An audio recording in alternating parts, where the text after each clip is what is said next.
Hola chicos, ¿cómo les va? Espero que estén muy bien, ustedes y sus familiares. Bueno, teniendo en cuenta las actividades que fui mandando y que fui corrigiendo por parte de ustedes, quería despejar algunas dudas con respecto a la clasificación de sistemas materiales, ¿sí? Para ello les preparé un par de cuadritos y algunos ejemplos como para que ustedes sepan bien cómo manejarse a la hora de clasificar los sistemas materiales, ¿sí? Partamos de la base de que un sistema material es una porción de materia que se aísla para su estudio, ¿sí? La idea de estos sistemas materiales es analizarlos y poder clasificarlos, ¿sí? Recordemos que hay conceptos fundamentales para poder clasificar un sistema material, como son el caso de las fases y los componentes. La manera en que se clasifican, ¿no? Justamente que son sistemas homogéneos y heterogéneos. Recordemos que la fase es cualquier parte del sistema material que yo pueda observar o diferenciar generalmente a simple vista, ¿sí? Que no es lo mismo que un componente, ya que un componente es cualquier sustancia que forma parte de la mezcla, pero más allá de que se vea a simple vista o no, simplemente con que esté ya forma parte de la misma y es un componente a tener en cuenta, ¿sí? Ahora, ¿qué me determina que algo sea homogéneo o heterogéneo? El número de fases, ¿sí? La cantidad de fases. Recordemos que un sistema homogéneo está formado por una única fase y un sistema heterogéneo está formado por dos o más fases. Esa es la principal característica a tener en cuenta a la hora de clasificar, ¿sí? Y para que quede claro cómo clasificar una mezcla, les hice dos cuadros diferentes para que ustedes sepan cómo clasificar, ¿sí? Para empezar, supongamos que tenemos un sistema material homogéneo, que dijimos que está formado por una única fase, ¿sí? Hay dos opciones cuando un sistema es homogéneo. Puede ser una sustancia pura o una solución, dependiendo de qué, de la cantidad de componentes, ¿sí? No de la cantidad de fases. La cantidad de fases nos determinó que un sistema fue homogéneo, en este caso una fase. Si tiene una fase, dijimos que puede estar dividido en sustancia pura o solución. Sustancia pura es cuando está formado por un único componente, ¿sí? Y solución es cuando el sistema material está formado por dos o más componentes, ¿sí? Por ejemplo, si yo digo una sustancia que está formada por oro, estamos hablando de un solo componente, ¿sí? Eso sería una sustancia pura. Ahora, cuando yo hablo de una solución, ya entran en juego más de un sistema, más de un componente. Por ejemplo, yo digo una mezcla de agua y sal disuelta. Yo tendría dos componentes, seguiría siendo homogéneo, pero ya sería una solución, no una sustancia pura, ¿sí? A la vez, habíamos dicho que la solución se divide en soluto y solvente, entonces los agrego así en color verde como para que lo tengan en cuenta nada más. El soluto es el que está en menor proporción y el solvente que se encuentra en mayor proporción. En el ejemplo que di recién del agua y la sal disuelta sería: la sal sería el soluto, puede estar en menor proporción, y el agua sería el solvente, el cual disolvió a la sal y se encontraría en mayor proporción, ¿sí? Esto en cuanto a sistemas homogéneos.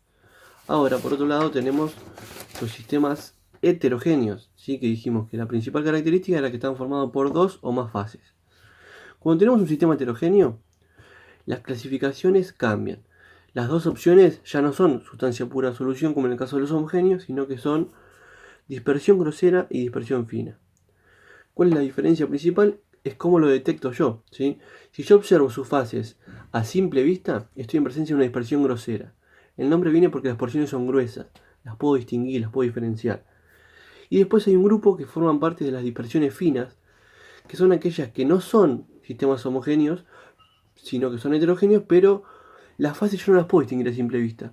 Solamente las puedo distinguir con un instrumento óptico, como por ejemplo un microscopio, ¿sí? A la hora de distinguir las dispersiones finas, hay 5 grupos principales. Y solo estos 5 grupos, ¿sí? Son todos los materiales o elementos que forman parte de estos 5 grupos. ¿Y cuáles son? Suspensiones, como les voy a dar un ejemplo para que quede claro. Una suspensión podría ser, como ejemplo, harina dispersa en agua, suspendida en el agua, ¿sí? Forma como una especie de engrudo. No se distingue a simple vista los dos componentes. Pero si yo tuviera la posibilidad de observar en un microscopio, podría distinguir una fase dispersa y una fase dispersante, dividida, finamente dividida en la otra fase, ¿sí? Solo lo distingo con microscopio.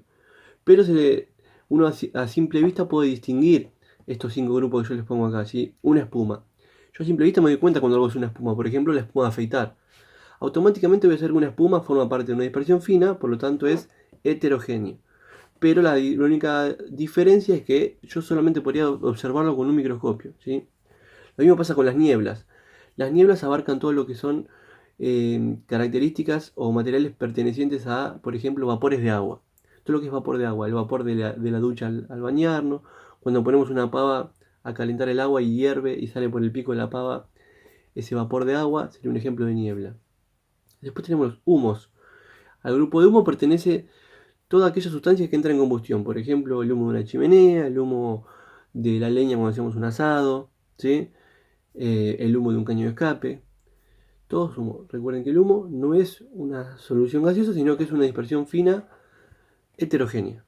Y por último, las emulsiones, que hace referencia a todos los productos cremosos, por decirlo de una manera, que tienen esa consistencia de mezcla entre sólido y líquido, como por ejemplo los aderezos, mayonesa, ketchup, salsa Gol, ¿sí? También podríamos incluir a la leche, que tiene ciertos niveles de grasas y sueros disueltos, ¿sí? Entonces, a tener en cuenta básicamente esto. Homogéneos, una fase, y las dos opciones para clasificarlos son sustancia pura o solución. Y en heterogéneos es cuando tienen dos o más fases, y la diferencia es, o las posibilidades para clasificar son dispersión grosera o dispersión fina, ¿sí? Les voy a presentar algunos ejemplos para que quede un poquito más claro.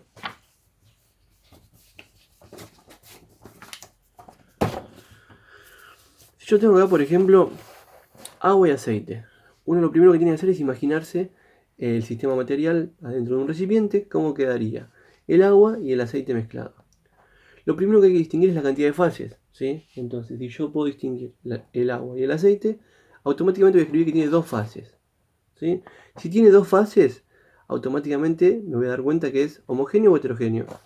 Habíamos dicho que si tiene dos o más fases es un sistema heterogéneo, ¿sí?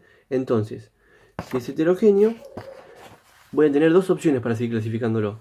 O es dispersión grosera o es dispersión fina, ¿sí? Entonces, volviendo al ejemplo, dijimos que el agua y el aceite tiene dos fases, es heterogéneo. Recordemos que los componentes y las fases no son lo mismo, entonces hay que indicarlo también.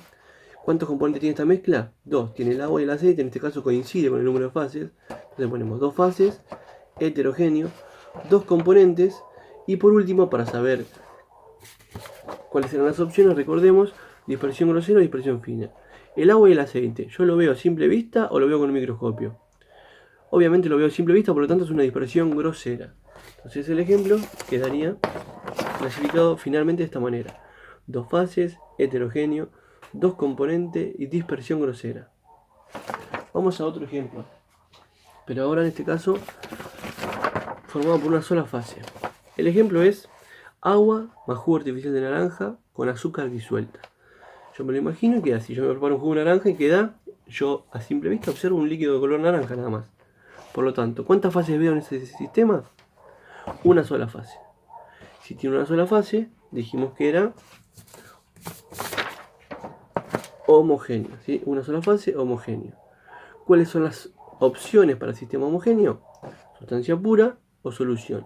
¿Y de qué iba a depender esto? De la cantidad de componentes. Por lo tanto, si yo tengo agua, jugo artificial de naranja y azúcar disuelta, ¿cuántos componentes tengo? Tres componentes. El agua, el jugo y el azúcar disuelto. No se ven a simple vista, simplemente yo observo una sola fase, ¿sí? Pero tengo una fase homogénea, tres componentes.